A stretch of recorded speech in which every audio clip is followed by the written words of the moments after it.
안녕하세요. 조선일보 법조 전문 기자 양은경입니다. 자, 오늘 판읽기는 특별판으로 준비를 해봤습니다.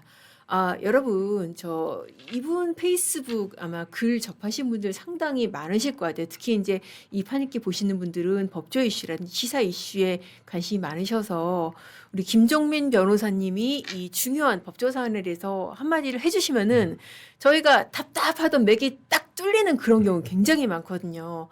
대한민국에서 정말 제가 자부하건대 최고의 형사사법 전문가가 아니실까 싶습니다. 그래서 오늘 특별히 모셨습니다. 김종민 변호사님이십니다. 네. 네. 안녕하세요. 네. 초대해 주셔서 감사합니다. 아유, 네, 와주셔서 감사합니다.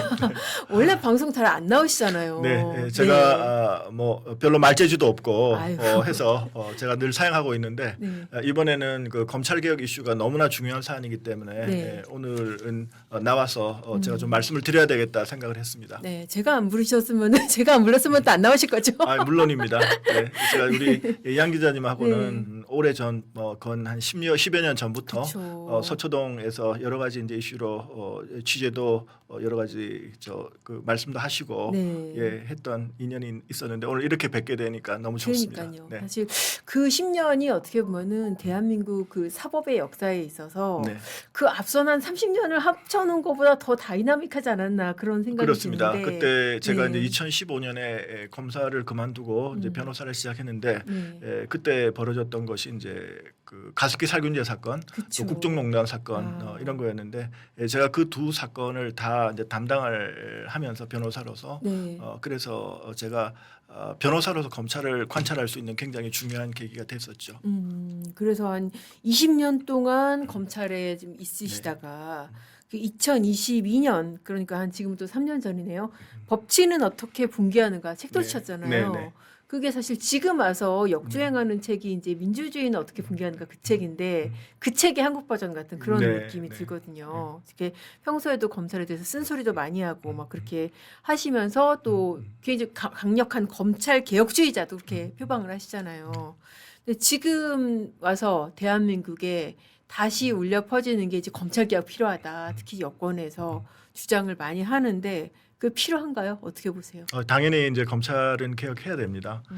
지금 검찰의 문제는 네. 그 경찰도 똑같은 건데요. 과거 권위주의 시대의 검찰 경찰 제도가 네. 87년 민주화 이후에도 변하지 않고 그대로 유지되어 왔던 거 이게 근본 원인입니다. 다른 것들은 다 87년 민주화 이후 이제 헌법 개정으로 다 바뀌었는데 네. 검찰 경찰 제도를 중심으로 그 수사 제도는 안 바뀌었어요. 그렇기 때문에 지금 반드시 바뀌어야 될 시점이라고 생각하고 있습니다. 네, 그러니까 검찰 개혁 자체가 이게 어떻게 보면은 뭐 여권 지금 현 민주당 쪽의 슬로건 이게 아니라 정말 제도적으로 또 필요하다 이제 그런 말씀이시죠. 네. 그 필요성을 강조하시면서 저는 이 부분이 정말 굉장히 날카롭고 서늘하다 그런 생각이 들었는데 윤석열, 한동훈 같은 최악의 정치 검사는 다시는 나오지 않도록 반드시 검찰을 네. 개혁해야 된다. 이거 정말 보통 맘먹지 않고서는 하실 수 없는 그런 워딩인데 네, 어떻게 해서 네. 그런 말씀하시게 되셨어요? 저는 그 95년에 김영삼 대통령의 임명장을 받고 이제 검사를 했습니다. 네. 그리고 2015년 2월까지 20년간 이제 검사를 하면서 김영삼 정부부터 쭉 지금까지 이제 변호사까지 하면 30년간 이렇게 쭉 관찰을 해왔었죠. 경험을 했었고 그런데 그 전에도 정치 검찰 논란은 많았습니다. 그리고 항상 그 검찰을 개혁해야 한다는 그런 목소리가 뭐 없었던 적은 없고요. 그렇죠. 그런데 뭐 잘 아시다시피 윤석열 한동훈이라는 그 두 사람에 의한 정치 검찰 논란은 그거는 뭐 이론의 여지가 없이 너무 검찰을 망가뜨렸다. 그 이유는 무엇이냐면은 검찰을 자신들의 정치적 출세의 발판으로 권력 쟁취의 수단으로 삼았다는 점. 그것 때문에 저는 그 윤석열 한동훈 같은 정치 검사들이 다시는 나타나면 안 되는 그런 제도 개혁이 필요하다라고 생각하는 겁니다. 그 현행 제도에서 그러면은 이 두 사람이 검찰을 출세의 발판으로 삼을 수 있던 가장 중요한 요소가 뭐라고 보세요? 두 가지입니다. 검찰 개혁에 있어서 핵심인데요. 하나는 그 대통령과 법무부 장관이 행사하는 그 검사 인사권, 그리고 검찰 특수부를 중심으로 하는 검찰 직접 수사 이 두 가지입니다. 지금 그동안 그 왜 검찰은 살아있는 권력에 대해서 그렇게 수사를 잘 못하냐라고 하지만 살아있는 권력에 대해서 수사의 칼을 뽑는 순간 바로 인사로 날려버리기 때문에 수사를 할 수가 없고요. 반대로 어떤 정치적 반대 세력이라든지 이 어떤 특정한 그런 미션을 갖다가 잘 수행할 그런 검사들이 이 요직을 차지하면서 그런 권한과 권력을 줬던 거 이것 때문에 계속 그 검찰의 문제가 반복됐던 것입니다. 그렇게 요약이 되네요. 그러니까는 예, 우리나라 검찰이 계속 정치 검찰의 틀에서 못 벗어나고 네. 계속 이 개혁의 대상으로 지목될 수밖에 없는 이유가 하나는 검찰의 인사권, 네. 그러니까 살아있는 권력에 대해서는 칼을 못 대게 하는 거, 또 하나는 특수수사, 네. 반대로 정적에 대해서는 쉽게 말해서 사냥개처럼 네. 물어 하면 물게 하는 네. 그 두 가지가 이제 가장 큰 문제가 되는 거네요. 그러니까. 네. 그런데 이제 그 문제가 네. 검찰의 문제뿐만 아니고 이제 경찰도 같이 문제가 되는 것이거든요. 아까 제가 87년 민주화 이후에도 안 바뀌었다라고 말씀드리는 이유는 중앙집권적인 검찰, 중앙집권적인 경찰을 만들어서 대통령의 인사권으로 통제하는 구조인 것입니다. 한마디로 대통령의 인사권으로 당기면 전국의 검찰, 전국의 경찰이 다 딸려오는 그런 구조가 됐던 거죠. 그래서 이러한 인사 구조를 바꾸지 않으면은 문제는 반복될 수 없다. 그래서 제가 이제 국회 청문회에서도 말씀을 드렸는데 검찰을 없애면 검찰을 지금 이제 민주당에서 해체한다고 그러는데 검찰을 해체하더라도 정치 검찰은 없어지겠지만은 대통령의 인사권으로 통제하는 정치 경찰의 탄생이 기다리고 있을 뿐이다라고 말한 이유도 바로 그것 때문입니다. 그러니까 어떻게 보면은 사실 이제 지금 구속된 윤석열 전 대통령 같은 경우에도 그 대통령 인사권 하시니까 생각이 나는 게 그 특검 수사팀장으로 했다가 그야말로 파격적인 승진을 했잖아요. 네. 네. 서울중앙지검장 네. 그것도 원래 고검장급인데 급을 낮춰서 네. 중앙지검장이 되고 검찰총장까지 되고 바로 그런 인사권에 어떻게 보면은 이 현재 지적받는 그 검찰의 병폐 이런 문제가 있을 수가 있겠네요. 맞습니다. 그 윤석열 대통령의 경우가 뭐 대표적인 것이었죠. 처음에 정권의 칼로 잘 쓰여지겠다 생각할 때는 파격적인 승진을 해서 검찰총장까지 만들었다가 막상 정권에 대해서 칼을 들이대니까 정권하고 가장 부딪혔던 거. 그렇죠. 그것이 바로 그 검찰 개혁에 있어서 그 대통령을 중심으로 한 인사권 문제가 얼마나 중요한가를 우리가 극명하게 말해주는 것입니다. 그렇죠. 잘 드는 칼은 필요한데 그게 내가 칼자루를 쥐고 맞습니다. 있어야 되는 그런 네, 거죠. 네, 네. 칼이 이렇게 가지 못하도록 네. 칼자루를 이렇게 쥐고 있어야 되는 네. 그게 이제 정권의 어떻게 보면 맞습니다. 미션이 있고 그게 네. 바로 그 정권이 검찰을 보는 시선이 아닐까 싶어요. 근데 이제 그렇게 검찰 개혁의 필요성에 대해서는 공감을 하시면서도 최근에 그 검찰 그 공청회 있잖아요. 네. 검찰개혁 공청회에서는 민주당에서 발의한 법안에 대해서는 반대 입장을 굉장히 분명히 하셨어요. 그리고 이제 글을 페이스북에 그 공청회 갔다 오고 나서 쓰셨는데 제가 그걸 한번 잠깐 좀 네, 소개를 해드릴게요. 독자분들한테 좀 같이 읽어보면 좋을 것 같아서 길이 이제 글이 기니까 이제 원문은 페이스북에서 보시면 좋을 것 같고 그 중요한 부분만 제가 좀 소개를 해드릴게요. 결론을 내려놓고 들러리 서는 자리라는 것을 너무 잘 알고 있고 모두 숨죽이며 아무도 나서지 않는데 서슬퍼런 정권 초기에 굳이 정권에 반대해서 총알바지 신세가 될 필요도 없었지만 누군가는 진실을 말해야 된다는 일념뿐이었다. 이런 생각이었어요. 네, 네. 네.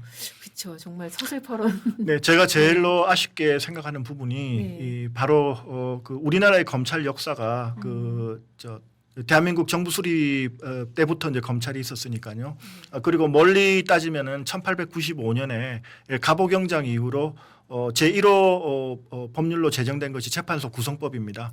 그 재판소 구성법 때부터 검사와 사법경찰의 수사에 대해서 나오거든요. 그러니까 재판소 구성법으로부터 따지면 130년, 그다음에 정부 수립 이후로부터 따지면 77년 정도 되는 것 같은데 그런 검찰 제도를 지금 없애겠다고 그러는데 그렇죠. 한때 대한민국 정의를 혼자 세우겠다고 큰 소리 치시던 그 전직 법무부 장관들, 검찰총장 또 기라성 같은 그 검사장들이 지금 검찰을 없앤다고 그러는데 한마디 말씀이 없으세요. 자, 거기에 너무 이제 절망을 했고 그다음에 또 현직 검사들도 마찬가지입니다. 현직 검사들도 지금 별다른 움직임이 없어요. 너무 조용합니다. 그래서 제가 법률신문에 양들의 침묵이라는 제목으로 칼럼까지 썼어요.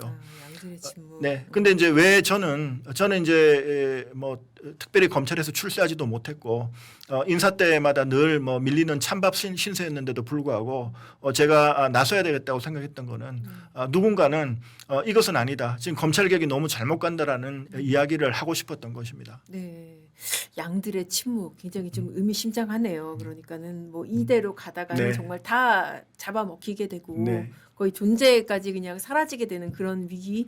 그렇습니다. 그래서 제가 아니 검사들은 그 검찰의 존재 이유를 부정하는 이 참담한 현실 앞에서 왜 이렇게 침묵을 하고 있나 제가 그게 정말 이해가 안 되는 부분입니다. 그게 이제 사실 제가 이제 필드에서 보면은 워낙에 검찰에 대한 공격이 계속 반복이 되고 그러니까 쉽게 말해서 타격감이 떨어지는 그런 느낌 있죠. 그러니까 뭐 탄핵이 거의 일상화됐잖아요. 특히 네. 가장 만만한 게 검찰이었잖아요. 네.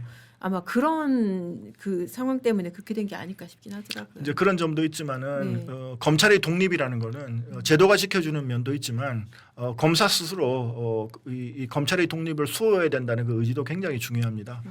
그래서 제가 되게 좋아하는 말인데 프랑스의 전 검찰총장이었던 장루이 나달이라는 분이 이 검찰의 독립 없으면 공정함이 없고 공정함이 없으면은 정의도 없다라는 말을 하셨어요. 네. 그러니까 우리가 아무리 제도적으로 보장을 하고 보완을 한다고 하더라도 검사 스스로 검찰이 무엇인지 그다음에 검찰이 어떤 역할을 해야 되는 것인지 또 검찰의 독립이라는 게 얼마나 중요한지에 대해서 확고한 의지를 가지고 지켜나가지 못한다 그러면 그 사람은 검찰의 자격이 없고 검사로서의 자격이 없고 검찰을 떠나야 된다고 저는 생각을 합니다. 네. 그때 뭐 토론회 주제이기도 하고 실제로 뭐 그 여당에서 내놓은 아닌데 국가수사위원회 네. 거기에 대해서도 이제 토론회 갔다 오시고 페북에도 쓰셨어요. 국가수사위원회라는 전 세계 유일의 정권에 의한 수사기관 통제 장치를 만들고 경찰의 권력을 집중시켜 중국식 공안 통치로 가는 길은 거침없을 것 같다. 그래도 국회 속기록에 한 줄 남기고 싶었다. 그렇게 네. 쓰셨거든요. 네. 국가수사위원회라는 게 구체적으로 뭐 어떤 지금 제도로 설계가 돼 있는 거죠? 제가 지금 처음 들어보는 건데요. 네. 제가 오늘 이 책을 가져왔습니다. 이게 제가 공저자로 참여했던 검찰 제도론인데 2011년에 만들었고요. 이 검찰 제도론은 책을 조금 네. 들어주시면 이게 그럴까요? 네, 가려서 네. 이런 네, 책인데요. 이 책입니다. 네. 네. 근데 이제 검찰 제도론이 당시 2011년에 저희들 그 김대중 정부 마지막 법무부 장관하셨던 김종구 장관께서 도대체 왜 검찰이라는 게 무엇일까 한번 제로 베이스에서 연구를 한번 해보자 해서 각 주요국의 검찰 제도를 연구했던 이 비교 검찰 제도론입니다. 네. 제가 이제 프랑스 편을 담당해서 썼는데. 이 검찰이라는 것은 1789년 그 프랑스 대혁명으로 발명된 제도입니다. 그래서 그 전에 이제 구체제 시대에 그 왕과 경찰밖에 없었거든요.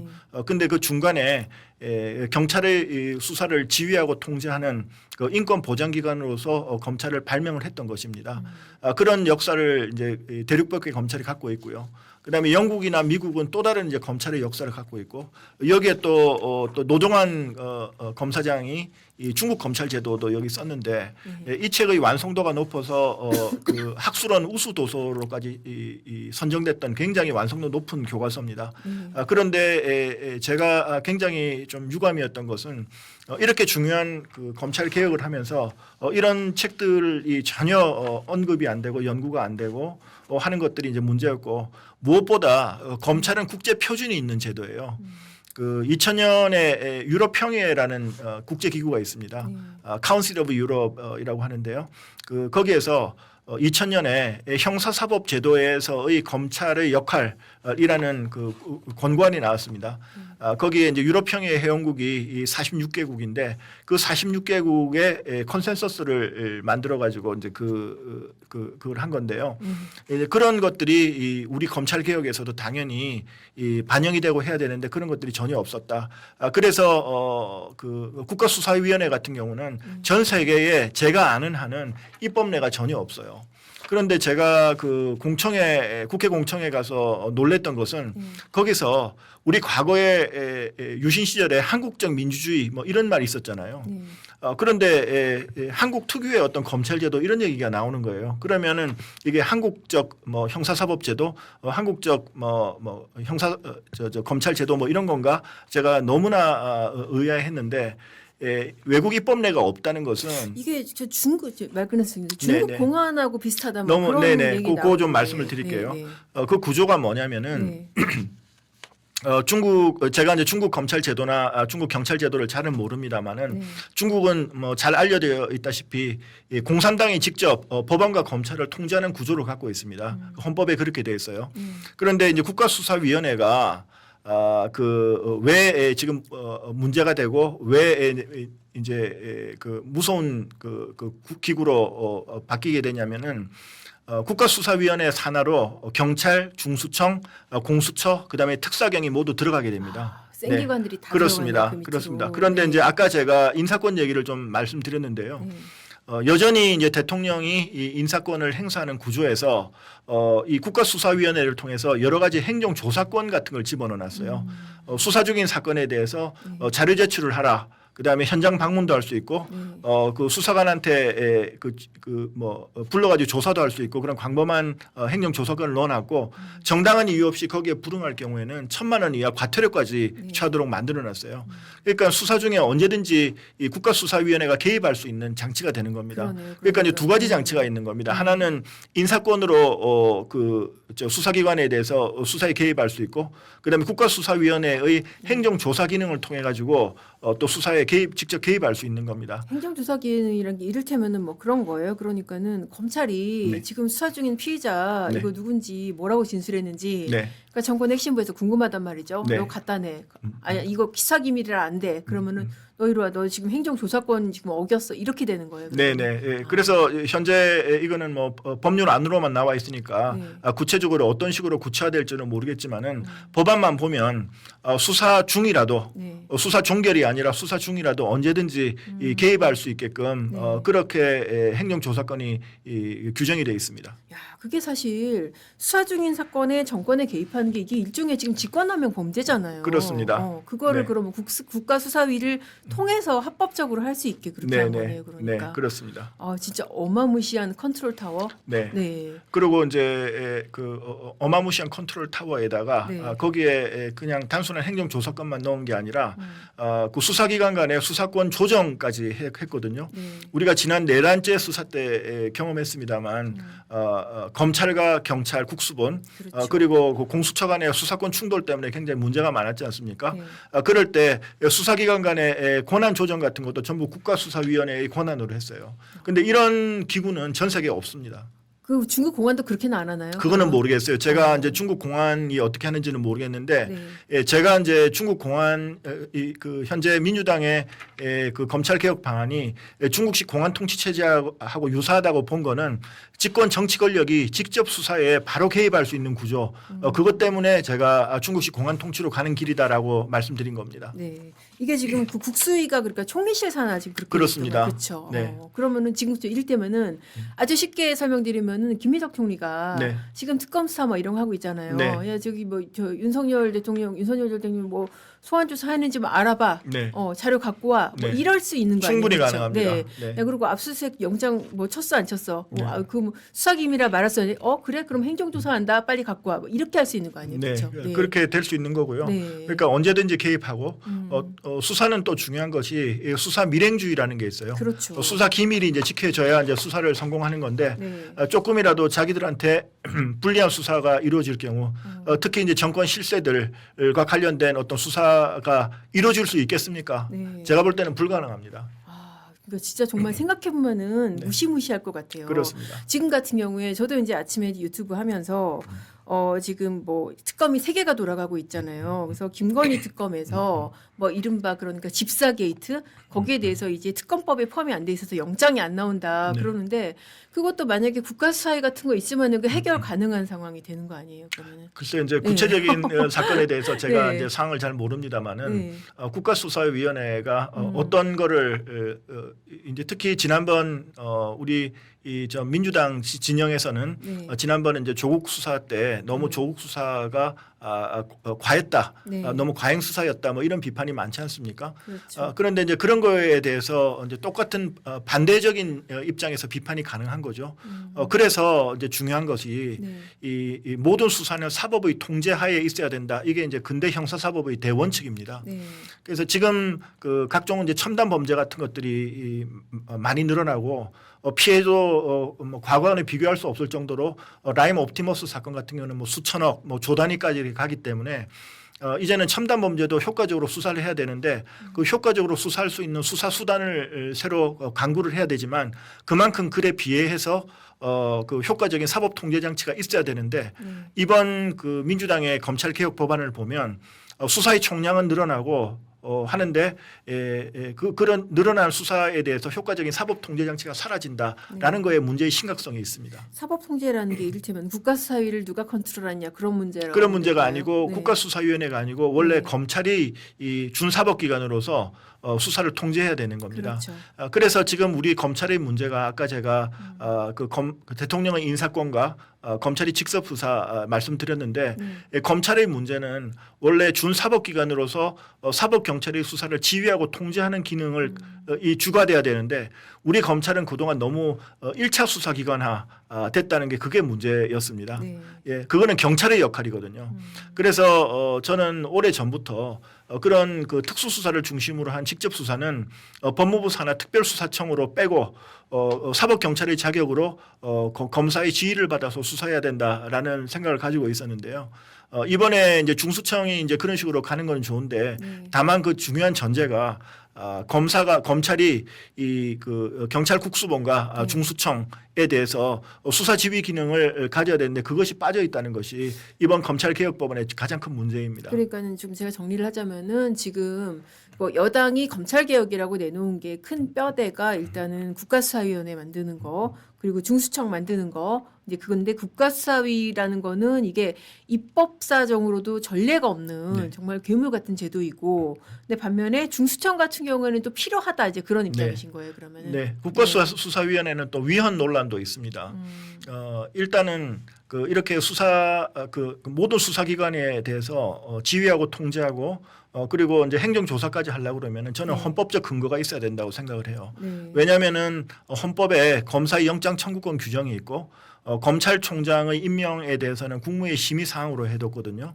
그렇기 때문에 검찰총장, 검사라는 그 헌법 규정이 있는데 그것을 무시하고 검찰을 폐지한 뒤에 국가수사위원회를 만들 수 있겠느냐 이 의문이 하나 있고요. 그다음에 두 번째는 다른 국가기관을 감찰하고 그다음에 이제 지휘하고 또 거기에 대해서 제재를 할 수 있는 거는 그 헌법적 근거가 필요합니다. 대표적인 감사원입니다. 감사원은 헌법에 근거를 두고 있고 다른 국가기관에 대해서 직무감찰할 수 있는 그런 게 있는데 국가수사위원회는 헌법상 근거도 없이 감사원과 같은 사실상 그런 역할을 하겠다는 것이거든요. 그게 과연 가능할까? 저는 그거는 헌법 위반이라고 봅니다. 근데 아마 지금 여당 입장에서는 뭐 이를테면은 뭐 방점을 더 두고 있고 덜 두고 있고 그런 그 경중이 있을 거 아니에요. 개혁에서 제일 가지고 싶은 게 아마 국가수사위가 아닐까 싶은데. 그렇죠? 당연합니다. 예, 예, 네. 예, 아까 제가 그 중앙집권적인 검찰 경찰을 만들어서 집권 정치 권력이 이 인사권으로 통제하는 구조라고 말씀드렸지 그렇죠. 않습니까? 이제 국가수사위원회만 만들어 놓으면은 여기에 이제 경찰 국수본, 중수청, 공수처, 특사경에다가 거기 대통령령으로 정하는 수사기관이라고 거기 하나 더 붙여놨어요.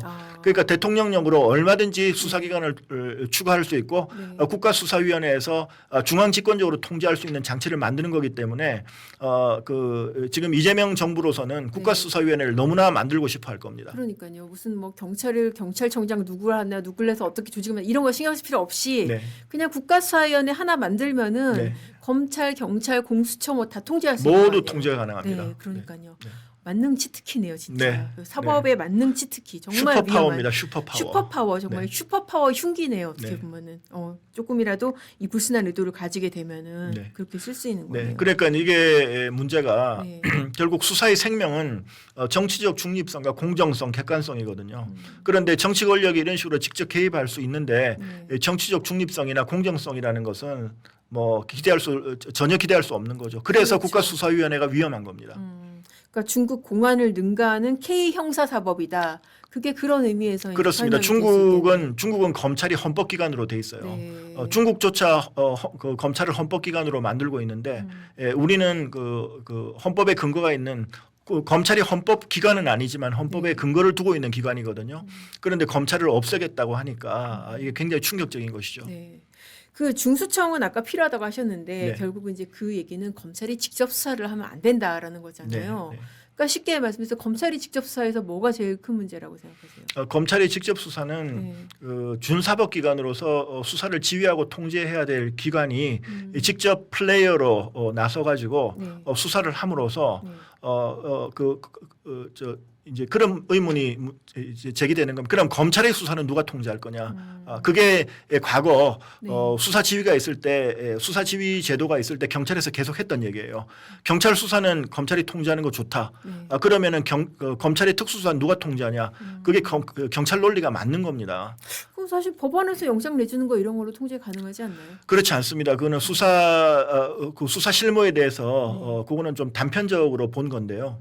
실제로 수사에 대한 통제라는 것은 수사 대상의 선정, 수사의 착수, 또 수사 착수 이전의 내사부터 시작해서 수사의 진행, 그다음에 수사의 그 종결까지 수사의 전 과정이 이 통제가 돼야 됩니다. 네. 그런데 우리가 누구를 수사하고 어떤 사건을 수사할 거냐, 반대로 누구를 수사하지 않고 누구를 이 수사에서 뺄 거냐 굉장히 중요한 문제거든요.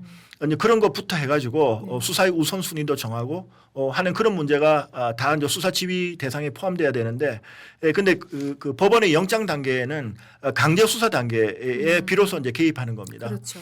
그래서 압수수색이나 압수수색이나 아니면은 이제 체포영장, 구속영장 이런 단계인데 그런 영장이 법원에 영장이 들어오기 전 단계에 네. 한마디로 경찰에서 무슨 일을 어떻게 하고 있는지 전혀 통제가 안 된다는 거, 그것에 대해서 통제가 이루어져야 되는데 그것이 없다는 것 때문에 법원의 사법 통제로는 굉장히 불완전합니다.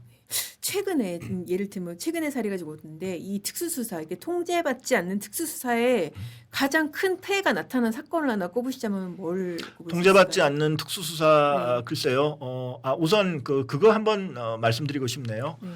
지난 그 문재인 정부 때 네. 문재인 정부 때 적폐 수사 그때 이제 국정농단 수사 네. 또 이제 사법농단 수사 그걸 한번 예를 들어 볼까요? 네.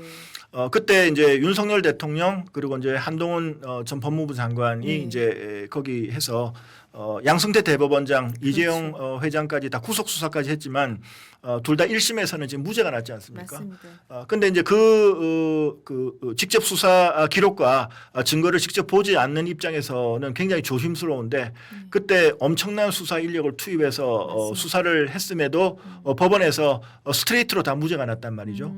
그러면 그걸 갖다가 우리가 어떻게 봐야 되냐? 네. 그다음에 그 책임을 어떻게 져야 될 거냐? 결국 그 과정에서 만약에 직접 수사 그 당시에 이제 특검이라든지 이런 수사에 대해서 통제하는 장치가 만약에 있었다면 한번 걸러주는 장치가 있었다 그러면 네. 그 지경이 됐을까라는 그런 의문이 남는 것입니다. 뭐 이를테면은 뭐 기소를 하더라도 범위를 줄인다든지 뭐 네. 그런 식으로 이제 네, 가능하다. 네, 소환자 범위를 줄인다든지. 네, 저희가 맨날 기사에 그러니까는 거의 정해놓고 쓰다시피 하는 문구가 그런 거예요. 그러니까 사법농단 사건에서는 100여 명의 판사를 소환했다. 네. 뭐 이런 식의 네. 이렇게 할 필요가 없었다는 것이죠. 그러니까 네. 그게 이제 통제받지 않는 특수수사의 건 대표적인 사례로. 그렇습니다. 네. 그래서 지금 검찰을 해체해서 없앤다 하더라도 네. 경찰에서 똑같은 문제가 발생할 수 있거든요. 그렇기 때문에 계속 지금 이제 수사권 기소권 분리 얘기가 너무나 당연한 듯이 얘기가 되는데 네. 수사 기소권 분리는 잘못된 것이에요. 그게 왜 잘못된 것이냐면 일단 수사는 그 기소 여부를 결정하기 위한 준비 절차이기 때문에 네. 준비 절차와 본 절차를 분리할 수 없다 이런 근본적인 문제가 있고요. 그다음에 더 근본적인 문제는 수사권 기소권 분리가 중요한 것이 아니라 네. 직접 수사와 수사 지휘의 분리가 돼야 됩니다. 그래서 이것이 이제 대륙법계 검찰 제도의 아주 표준 같은 건데요. 좀 어려운 얘기인데, 그러니까 예. 일단 수사권, 기소권 분리 이거부터 네, 조금 네. 설명을 해주시자면은 네, 네. 지금 민주당 쪽에서 주장을 하는 게 검찰이 이걸 다 갖고 있어서 문제다. 이거 분리를 해야 된다. 일견 그게 사실 뭐 법에 대해서 잘 모르는 사람들은 아 그럴 수 있겠네 생각할 수가 있는 부분이거든요. 네. 그게 왜 잘못됐다고 보시는지. 그거를 비유를 좀 하자면 네. 독일에서는 그 아까 제가 수사 지휘하고 직접 수사를 분리한 그거를 뭐라고 표현하냐면 검찰은 손발 없는 머리, 네. 경찰은 머리 없는 손발이라 그래요. 옛날에 우리 그 학교 운동회 할 때 네. 2인 삼각 경주처럼 한 발씩 묶어서 뛰는 그런 경주가 있었지 않습니까? 그치. 네. 그런 식으로 직접 수사와 수사 지휘를 검찰 경찰에 이렇게 묶어 놓으면은 네. 검찰이나 경찰 어느 한 기관도 폭주할 수가 없습니다. 그래서 수사권 남용을 할 수 없는데요. 네. 그 수사권 남용이라는 것은 수사권의 행사가 남용인 경우도 있지만 수사권의 불행사도 엄청난 남용이 될 수 있어요. 수사를 안 하고 뭉개는 거죠. 네. 그런데 그런 과정에서 누군가는 통제하고 그렇다고 또 수사를 안 하고 있을 때 누군가는 또 이렇게 수사를 해라 네. 뭐 이렇게 할 수도 있고 그런 것들이 바로 그 핵심적인 그 형사사법 제도가 정상적으로 기능할 수 있는 핵심적인 제도인데 이번에 검찰 개혁에서는 그냥 기계적인 수사권 기소권 분리론 이것 때문에 그런 기능이 완전히 무시되는 그런 문제가 있습니다. 이번에 그러니까 그 공청회 나왔을 때 그 얘기 나왔었죠. 그러니까 수사 기소권 제가 지금 말씀드린 대로 검찰이 이거 다 가지고 있으니까 문제인 거다. 이게 분리를 해야 된다. 수사하는 사람은 기소에 관여하지 못하게 된다. 네. 그게 지금 뭐 민주당 쪽의 논리인 거죠. 네. 네. 근데 이제 그 논리가 실제로 이제 수사 실무에서 전혀 이제 먹히지 않는 것이 네. 만약에 그게 수사 기소권 분리가 아무 문제가 없었으면 문재인 정부 때 공수처도 만들었지만 네. 1차 수사 기소권 분리를 했어요. 네. 그래서 이미 지금 뭐 6대 범죄를 제외한 나머지 범죄들은 그 사실상의 수사 기소 분리가 이루어진 거거든요. 근데 지금 우리 형사사법이 잘 돌아갑니까? 지금 일선이 아우성입니다. 그렇죠. 옛날에 뭐 한 3개월 내지는 한 5개월 정도 만에 끝날 수 있었던 사건이 지금은 1, 2년은 뭐 아무렇지도 않고 제가 얼마 전에 했던 고소사건 하나는 3개월에서 3년에서 2년 2개월 모자란 2년 10개월 만에 사건이 종결이 됐어요. 경찰 단계요, 아니면은 이제 검찰에 이제 고소를 한 건데요. 네. 그러니까 이제 이 연쇄 반응을 일으키는 겁니다. 검찰 경찰 서로가 이제 어떤 책임 있는 수사 주체가 안 되다 보니까 네. 서로 이제 그 핑퐁식으로 이제 떠밀고 그다음에 이제 경찰은 갑자기 검찰에서 그동안에 쭉 주로 처리해왔던 어려운 재산 범죄라든지 네. 이런 사건들을 제대로 이제 처리해내지 못하고 하면서 엄청난 적체가 생긴 겁니다. 그거는 사실 어떻게 보면은 옛날식으로 검찰이 사기 사건에 대해서도 직접 수사할 수 있으면 좀 해결되는 부분 아니에요? 그런데 할 수 네. 있으면 좋은데 네. 지금 수사 주체가 어쨌든 1차적인 수사 주체, 그다음에 주도적인 수사 주체가 지난번 문재인 정부 때 네. 경찰로 이렇게 되면서 검찰에서도 이거 어차피 이 경찰에서 해야 되는 거 아니야라고 하면서 주로 이제 보안 수사 요청이라는 형태로 네. 경찰의 수사를 다시 내려보내는 이런 일이 지금 많이 벌어지고 있습니다. 그렇죠. 한마디로 네. 검사가 옛날에는 이거는 내 사건이라는 뭐 표현이 적절할지는 모르지만은 네. 일단 검사는 배당되면 내 사건이라는 그런 개념이 있었거든요. 그렇기 때문에 검사가 책임지고 수사하고 그다음에 결론을 내리고 그다음에 그거를 위에 부장검사, 차장검사가 계속 관리 감독하면서 사건이 진행이 됐었는데 지금은 그런 체계가 완전히 무너져 버렸습니다. 그러니까 쉽게 제가 지금 좀 예를 들자면은 옛날 같은 경우에는 뭐 사기 사건 내가 돈 꿔줬는데 띄어가지고 이걸 사기로 고소를 하면은 경찰에 고소를 하면은 이 경찰의 수사를 갖다가 검찰이 지휘를 하고 중간중간에 지휘를 하고 필요한 부분 뭐 더 하라고 그러고 필요 없는 부분 못하게 하고 그렇게 수사 통제를 한 다음에 검찰이 와가지고 최종적으로 기소니 불기소니 마무리를 했었는데 지금은 그게 아니라 경찰이 네. 1차적으로 처리권을 갖고 근데 경찰에서는 지금 사건이 미어 터지니까는 뭐 이도저도 못하는 상태고 네. 검찰은 어차피 내 사건 아니니까 뒷짐지고 있고 네. 뭐 그런 상태라는 그렇습니다. 거죠. 네. 그러면은 그런 상태를 갖다가 해소를 하려면 어떻게 해야 될까요? 그러니까 다시 네. 옛날처럼 네. 옛날처럼 그 수사 지휘 체계를 복원할 필요가 있는데요. 수사지휘 체계. 예. 옛날에는 저 수사권 조정 이전입니다. 수사권 네. 조정 이전에는 사건이 꼭 컨베이어 벨트 흐르듯이 일방향으로 흘렀어요. 검찰에 고소장을 내든 경찰에 고소장을 내든 일단 1차적으로 검찰이 조사하거나 경찰이 조사하더라도 네. 모든 사건이 다 검사한테 다 전권 송치라 그래서 다 넘어갔습니다. 그러면 거기에서 검사가 불기소할 사건은 불기소하고 네. 그다음에 기소할 사건은 기소하고 그걸로 마무리가 됐었거든요. 네. 근데 그 컨베이어 벨트 체제가 지금은 무너진 거예요. 그렇죠. 다시 무한 반복하는 식으로 음. 핑퐁식으로 검찰 경찰 사이에 왔다 갔다 하면서 네. 사건 해결이 안 되는 겁니다. 그러니까는 여기서 이제 올리면은 또 보안 수사로 내려보내고 네. 그럼 보안 수사 제대로 할지 안 할지도 여기서 한참 묵히고 막 네. 그런 식으로 보안 수사 지시도 이행 안 하고 막 그렇게 그렇습니다. 되는 거죠. 그러니까 네. 그렇게 해서 그러면은 고소 사건 하나가 한 3년을 그러면 수사 단계에서 그 이제 그렇게 사건에 거예요? 따라서 좀 다르긴 한데 요즘은 그 사건의 양상이 네. 특히 이제 사기나 횡령 배임 같은 어려운 어려운 재산 범죄가 과거와는 비교할 수 없을 정도로 굉장히 복잡하고 어려워졌습니다. 그것은 그 수사 경력이 풍부한 그 검사도 네. 쉽게 해결하지 못할 정도의 굉장히 어려운 사건들이 많이 늘어났는데 그것이 전부 다 이제 경찰로 다 부하가 걸리게 돼버렸거든요. 네. 그러다 보니까 실제 일선 현장에서 많은 문제가 생기고 있습니다. 근데 지금 정부 여당에서 얘기하는 뭐 중수청은 어떻게 뭐 이런 문제를 해결할 수가 있어요? 어떤가요? 이제 그거는 네. 뭐 앞으로 이제 해야 되겠지만 제가 아까 이제 그 중수청 내지는 네. 특별수사청이 반드시 필요하다고 말씀드렸지 않습니까? 네. 지금은 이 검찰의 권한을 갖다가 제한하는 것도 중요하지만 네. 라임 옵티머스 사건이라든지 뭐 이런 또 온라인 불법 도박이라든지 과거에는 비교할 수 없을 정도로 엄청난 그 거대 범죄, 네. 거대 경제 범죄 이런 것들을 효과적으로 수사할 수 있는 체계를 마련하는 것도 그 이상으로 중요합니다. 네. 근데 이제 그런 것들을 담당을 하려고 그러면 수사 조직과 그다음에 수사 권한 두 가지가 다 갖춰져야 되거든요. 그런데 지금 현재 중수청 체제를 보면 현재 검찰의 특별 수사를 오래 했던 검사들, 그다음에 또 검찰 수사관들이 이 중수청으로 옮겨서 일하기가 상당히 어렵게 된 사실상의 제2의 경찰로 만드는 그런 구조로 되어 있기 때문에 그 문제가 해결이 쉽지 않을 것 같아요. 그러니까 일테면 그렇게 되는 건가요? 그러면은 중수청이 만들어지면은 검사가 그러니까는 검사라는 이 딱지를 떼고 경찰이 되는 그런 시스템으로 가야 그런 것 되나요? 같습니다. 아, 그러면은 진짜 조화를 안 하겠네요. 네네 진짜. 굳이 네. 굳이 그 행안부 산하에 제2의 경찰 조직으로 굳이 내가 갈 필요가 있을까? 그렇죠. 아니 네. 뭐 힘들게 검사 돼가지고 나 여기서 그냥 뭐 기소청 그거 만들면은 그냥 거기서 기소청 검사라는 타이틀로 일하고 싶지. 네. 굳이 내가 경찰하고 가가지고 일 안 하고 싶죠. 네.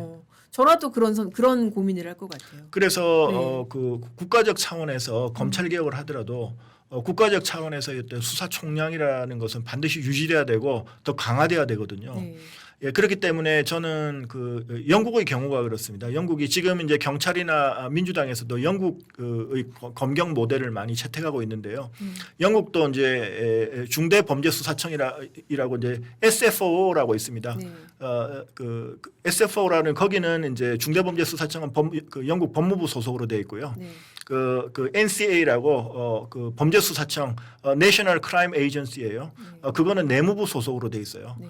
그러니까 영국의 경우를 보더라도 FBI도 미국 연방 법무부 소속이고 연방 마약청도 연방 법무부 소속이에요. 네. 그렇기 때문에 그 경찰에서 계속 얘기하는 것처럼 견제와 균형의 원리를 보더라도 중대범죄수사청은 국가수사본부가 행안부 소속으로 되어 있기 때문에 법무부 소속의 특별수사청으로 만드는 게 좋겠다라는 게 제 생각입니다. 아, 그러니까 지금은 이제 경찰 소속인데 그렇습니다. 그거를 법무부 소속으로 가져가서 네네. 거기서 이제 그 수사를 하는 게 낫겠다. 네. 그러니까 사실 그런 민생 사건 뭐 이런 네. 것들이 사실 뭐 보이스피싱이나 이런 게 서민들이 진짜 피해를 받는 범죄고 그래서 굉장히 그 처리도 중요할 것 같긴 한데 이제 관심이 가는 거는 워낙에 뉴스로 많이 소비가 되고 있지만 지금 뭐 특검 수사처럼 전직 대통령에 대한 수사 내지는 현직 뭐 권력 고위층에 대한 수사 그런 부분이거든요. 네. 그거는 그러면 누가 어떻게 해야 될까요? 그래서 그거를 네. 그 검찰의 직접 수사권을 폐지를 한다 그러면 결국 그거를 그 중대범죄수사청 같은 데서 이제 중수청 같은 데서 담당을 해야 되거든요. 네. 그런데 거대 권력, 특히 이제 살아있는 권력에 대해서 수사를 제대로 하려고 그러면 결국 정치적 중립성, 그다음에 또 공정성을 담보할 수 있는 제도적 장치가 필요해요. 그 혹시 그 기억하시는지 모르겠지만 1992년에 네. 이탈리아의 마니뿔리떼라고 피에트로 검사가 했던 그 세계적인 정치 부패 사건 수사가 있었습니다. 근데 그때 이태리 밀라노 검찰청에서 수사를 했던 건데 그 수사가 성공했던 비결이 두 가지가 있어요.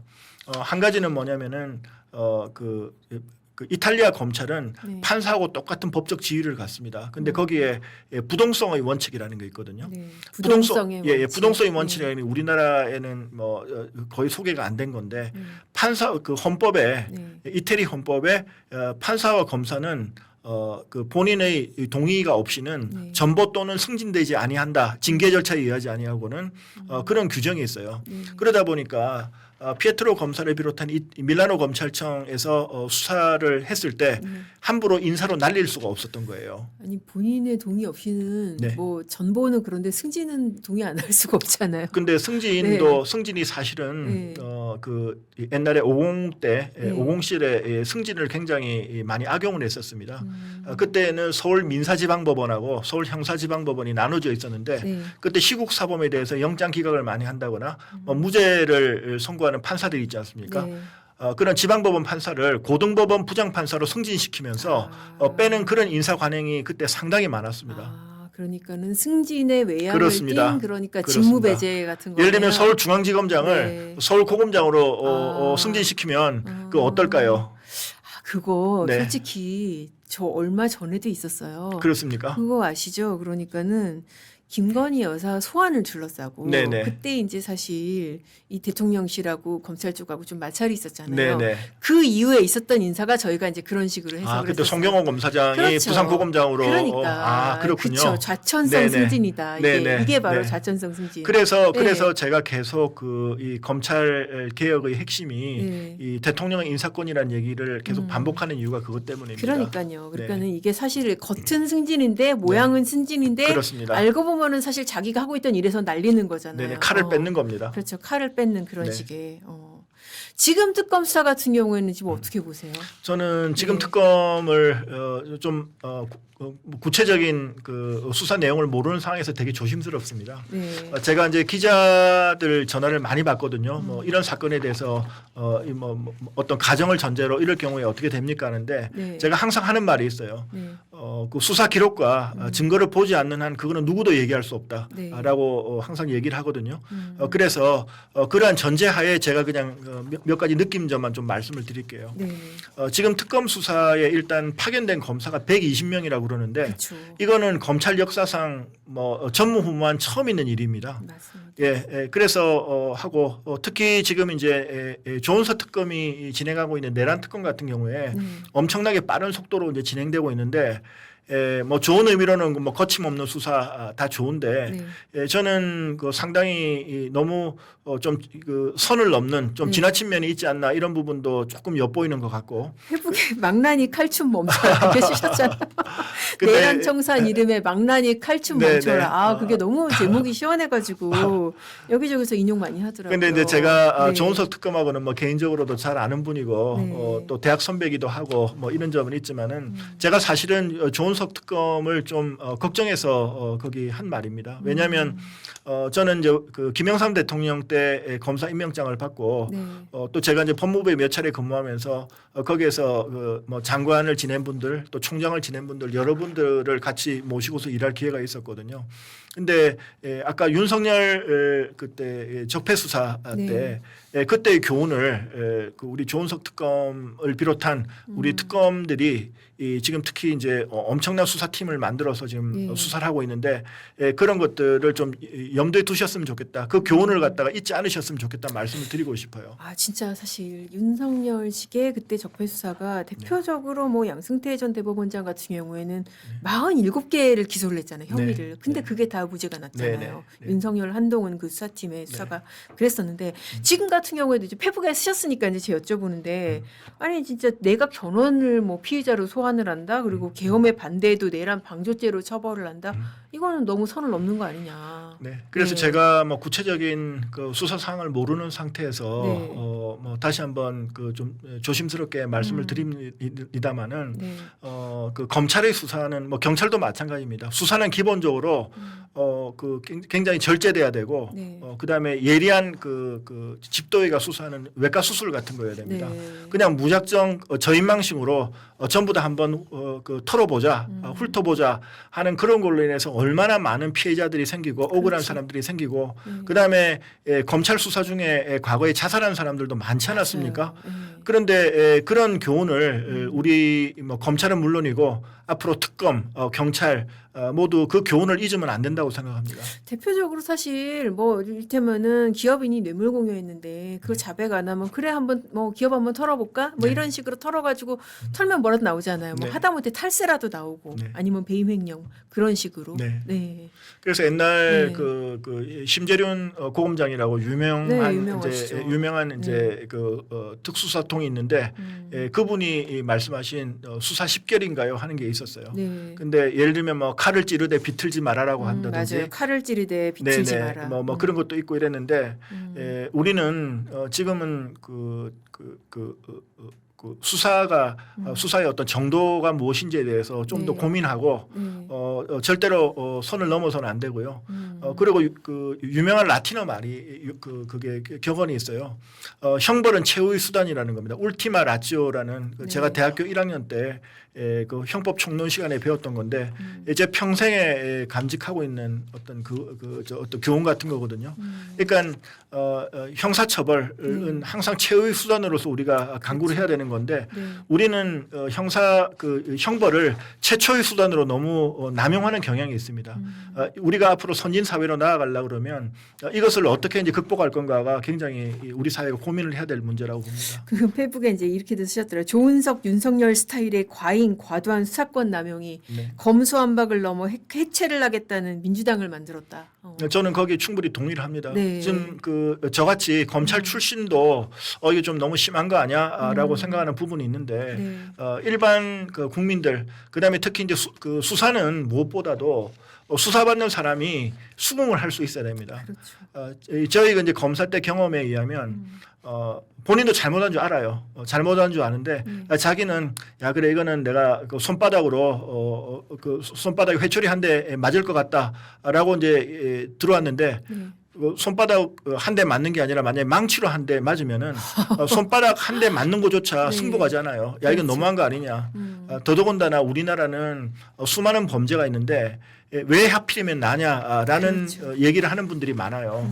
그렇게 되면은 본인이 설사 잘못했다 하더라도 나는 힘이 없고 백이 없어서 나만 당하는 거냐 이런 불만도 있고 그게 결국 검찰 불신 그다음에 사법 불신으로 이어진다는 것을 저는 그 일선에서 검사로 근무할 때 굉장히 많이 느꼈던 부분입니다.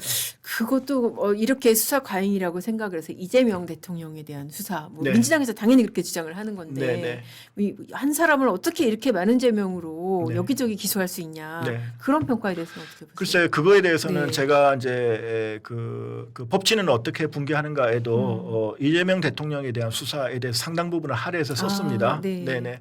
그런데 저는 뭐 구체적인 내용은 잘 모르기 때문에 네. 뭐라고 평가하기는 좀 어렵지만 네. 적어도 저는 이제 정치 부패 수사에 있어서는 의문이 있는 부분은 충분히 수사를 해야 된다. 네. 다만 그 수사를 누군가는 위에서 그 뭐 검찰 내부적이든 아니면 또 다른 누군가가 그 수사가 이게 정상적으로 합리적으로 진행되고 있는가에 대해서 반드시 이 지휘하고 통제 장치는 있어야 된다. 그 말씀 드리고 싶습니다. 그러면은 이제 그 책에서도 쓰셨다고 그러니까는 정치 부패 수사 이를테면 대장동 비리라든지 그 부분에서 충분히 할 만큼은 해야 한다. 네. 네. 근데 그 부분에 대해서 수사 통제는 이루어져야 된다. 네. 뭐 그런 입장이신 거죠. 네네. 그런데 거기에 제가 한마디 더 말씀을 드리면 네. 지금 우리나라의 수사 제도가 너무 좀 그 불비한 부분이 많이 있어요. 예를 들면 우리가 저 피해자의 진술에 의존하지 않는 수사, 뭐 네. 과학 수사 이런 얘기를 옛날부터 많이 했거든요. 근데 한 가지만 예를 들어볼게요. 우리나라가 지금 그 계좌 추적하려고 그러면 전부 영장 받아야 되잖아요. 그렇죠. 근데 계좌 추적에 영장 받는 나라가 별로 없어요. 아, 그래요? 예, 제가 그 프랑스에서 그 연수를 하고 네. 프랑스 주불 대사관에서 이제 법무협력관으로 2년 근무를 하면서 프랑스 검사들 수사하는 것을 가까이서 볼 기회가 있었어요. 그런데 거기는 계좌 추적을 할 때 국세청에 공문 한 장 보내요. 공문에서 보내면 예를 들면 김종민이다 그러면 네. 김종민이 개설한 프랑스 내 모든 계좌 번호가 다 뜹니다. 아. 다 주고 그러면 거기에 이제 검찰이든 경찰이든 그러면 이 사람의 구체적인 그 거래 내역을 뽑아주세요라고 네. 얘기하면은 바로 한 2, 3일 내에 쫙 뽑아주거든요.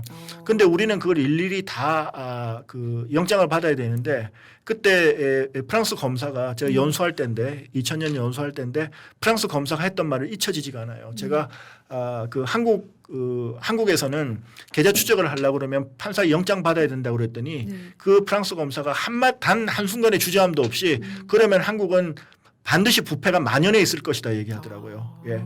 그렇기 때문에 네. 그런 절차를 싹 다 그거하고 그다음에 예를 들면 통신 감청 같은 것도 마찬가지예요. 네. 우리는 통신 감청 굉장히 예민하지 않습니까? 그쵸. 사생활 침해다 뭐 이렇게 얘기를 하는데 거기는 그 사법 통제하에 이루어지는 통신 감청은 너무나 당연한 거 아니냐라고 얘기를 해요. 그 통신감청이라는 게 그건 통신감청도 여기는 저기 영장 받아야 되는 거잖아요. 네네. 통신 영장 받아. 통신 영장은 당연히 받는 거고 네. 프랑스도 마찬가지입니다. 그것도 네. 판사의 영장을 받아도 되고요. 받아야 되고요. 그다음에 거기는 심지어 어떤 수사 절차까지 들어와 있냐면은 두 사람이 카페 같은 데서 대화하잖아요. 네. 그러면 우선 음파 탐지기 같은 걸로 쏴요. 그래서 두 사람의 그 육성 대화를 캡처하는 일종의 캡처하는 거죠. 아, 진짜요? 그런 절차까지 다 들어와 있습니다. 근데 그런 절차가 들어와 있는데 다만 사법의 통제하에 판사와 검사의 통제하에 그런 수사를 하라는 겁니다. 근데 우리는 지금 그 진술에 의존하는 수사를 할 수밖에 없어요. 그런 수사 방법이 전부 막혀 있거든요. 네. 그러니까 이제 한정된 범위 내에서 계속 추적하고 그다음에 그 뭐 참고인이나 이런 그 물적 인적 단서를 쫓아가면서 수사를 하다 보니까 과잉 수사가 제도적으로 할 수밖에 없는 그런 그 환경이 된 거죠. 우리나라는 계좌 추적하려고 그러면 은행별로 다 영장 네, 받아야 되는 그렇습니다. 거죠. 그러니까 모든 그 사람의 모든 계좌 그게 안 되고. 그렇습니다. 그 은행연합회나 그런 거 통해서 이렇게 안 되나 보죠. 그러니까 그거는 네. 이제 우리 법을 바꿔야 되는데요. 이제 어. 금융실명제에 관련된 부분도 있고 해서 그건 네. 되게 예민한 부분인데 제가 그 주불대사관에서 법무협력관으로 근무할 때 OECD 본부가 파리에 있거든요. 파리에 이제 그 뇌물방지회의 정부 대표로 그 2년 동안 제가 담당을 했었는데 거기서도 과도한 금융 비밀 보호는 부패를 조장하는 것이다라고 해서 과도한 금융 비밀을 보호하는 것을 좋게 보지 않습니다. 그래서 우리나라도 계속 그 부분에 있어서는 지적이 되고 있는 것이 아닌가 지금 생각이 듭니다. 그게 사실 어떻게 보면은 왜 우리가 피의자 인권도 네. 더 서구보다 더 정말 세게 보호를 하는 네. 그런 게 아닐까 싶어요. 근데 네. 대표적으로 뭐 어떤 그 공권력에 대한 폭행 사건 이런 거 있을 때 대표적으로 지적이 되는 거잖아요. 야, 네. 미국 가서 저렇게 경찰한테 대들면은 죽었어. 총 맞았어. 막 그런 네. 얘기 하잖아요. 이것도 어떻게 보면은 뭐 서구의 선진국일수록 그런 금융 비밀이 엄격할 것 같은데 안 그렇네요. 네, 그렇습니다. 그 영장 받는 나라가 별로 네. 없고요. 그 이제 대표적으로 비교할 수 있는 게 두 가지거든요. 하나는 우리 그 의료 관련 정보 있지 않습니까? 네. 의료 관련 정보는 철저하게 비밀이 보장됩니다. 그쪽은 아주 엄격하고요. 반대로 이 금융 비밀이라는 것은 사생활 비밀의 비밀 보호의 영역이 아니라고 보더라고요. 그래서 제가 왜 그게 아니냐라고 했더니 그 프랑스 검사가 그래요. 한국에 부동산 등기부 있냐고 물어봐요. 있다 그랬더니 프랑스도 있대요. 아니 그러면 자기네 세금 다 내고 다 했는데 그 개인이 아니라 수사기관이 공적인 목적에서 그 계좌 금융 계좌 내역을 보는 게 뭐가 잘못됐냐. 그래서 그거는 영장 받는 게 맞지 않다라고 얘기하는 게 하나 있고 그다음에 또 하나 더 근본적인 문제는 우리는 지금 수사기관만 영장을 받고 국세청이나 그다음에 뭐 금융위 금감원 맞아요. 이런 데서 네. 그런 데서 영장 안 받지 않습니까? 그런 데서는 모두 다 들여다볼 수 있어요. 그렇죠. 이게 저는 굉장히 넌센스라고 생각을 해요. 예. 그렇기 때문에 우리는 지금 지금 금융수사가 제가 아까 라임 옵티머스 사건 말씀을 드렸지만 라임 옵티머스 같이 뭐 조 단위로 이렇게 피해가 발생하는 사건에 언제 일일이 금융 계좌를 계좌 영장을 받겠습니까? 추적 영장을 받겠습니까? 근데 그러니까 그렇게 생각하니까 무서운 게 네.